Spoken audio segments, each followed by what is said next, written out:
Hello, and welcome to this installment of The Vault. My name is Tom Rivnak, and I am Superintendent at Stan Hywet Hall & Gardens. Today I'd like to touch on a special element of the estate that's seldom talked about, the Grape Arbor. Our 220-foot long Grape Arbor is made up of 44 brick pillars with white oak beams and trellises for the grapes. The grapes grown there are Niagara and Concord, which 90% of are still the original rootstock. Warren Manning used the Grape Arbor to frame the north end of the Great Garden and also as a pathway that leads from the birch alley and tea houses to the conservatory. The center axis of the Grape Arbor lines up perfectly with the center of the front door of the conservatory. The Grape Arbor was also very influential to us in the restoration of the Great Garden.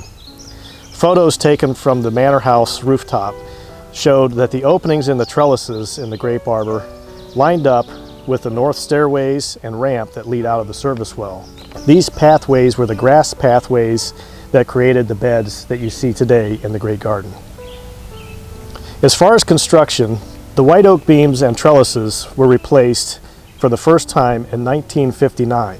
Once again in 1974, both of which were most likely not white oak, having not lasted very long. The final restoration took place in 2013 and 2014. 9 of the 44 pillars were completely rebuilt, and the rest minor repairs were conducted in the summer of 2013. New white oak beams were installed as well as trellises rebuilt and installed in the spring of 2014 before the grapes began to regrow.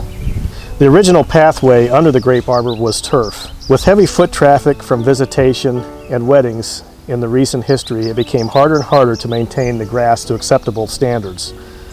So the summer of 2014, a stone pathway was installed that mimicked the birch alley.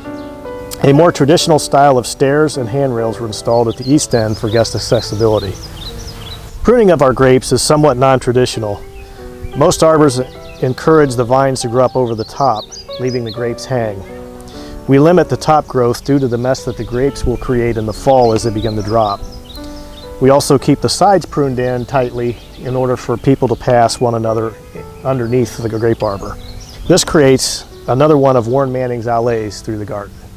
Thank you for joining me in this installment of The Vault, and I hope to see you on the ground soon.